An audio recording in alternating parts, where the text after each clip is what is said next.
just outside Clinton, with a view of the town below and the courthouse cupola square in the middle. The house, like most of Lucian's assets and burdens, was a hand-me-down from ancestors he deemed wretched, but who, with hindsight, had done an admirable job of securing for him a comfortable life. Lucian was 63, but an old man, his face grizzled and whiskered gray to match his long, unkempt hair. The whiskey and cigarettes were adding patches of wrinkles to his face. Too much time on the porch was adding a thickness to his waist and a gloominess to his always complicated moods.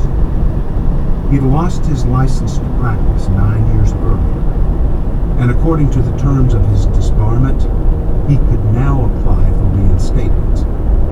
He had dropped that bomb on Jake a couple of times to gauge his response, but got nothing. Nothing visible anyway, but just under the surface, Jake was mortified at the thought of reacquiring a senior partner who owned the building and was impossible to work with or under. If Lucian became a lawyer again and moved back in his office, Jake's current one, and started suing everyone who crossed him and defending pedophiles and rapists and capital murderers, Jake wouldn't last 6 months. "How are you, Lucian?" Jake said as he climbed the steps. Sober, clear-eyed, and feeling fresh, Lucian replied, "I'm fine, Jake. Always a pleasure to see you." "You offered lunch. Have I ever said no to lunch?" Weather permitting, they ate at least twice a month on the porch.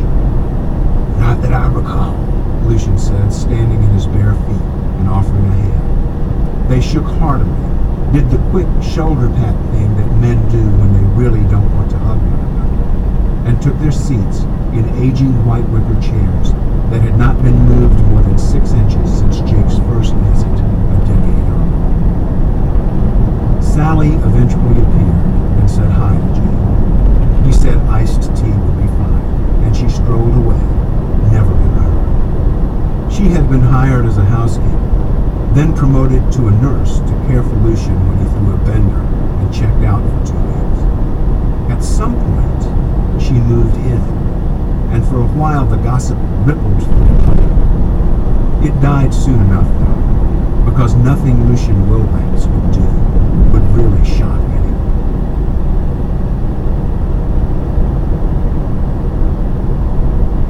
Letty, almost whispering, said, "Very sorry about that, Mr. McCants." "No problem.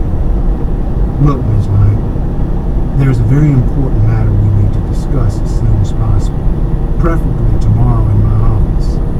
It's about Mr. Hubbard and his last will and testament." Letty bit her bottom lip as she stared wild-eyed at Jake. "Tell me more." Jake continued.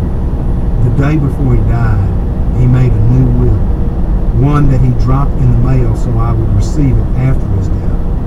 It appears to be a valid will, but I'm sure it will be contested by his family." "Am I in his will?" "You certainly are. In fact, he left a sizable portion of his estate to you." "Oh, God." "Yes. He wants me to be the lawyer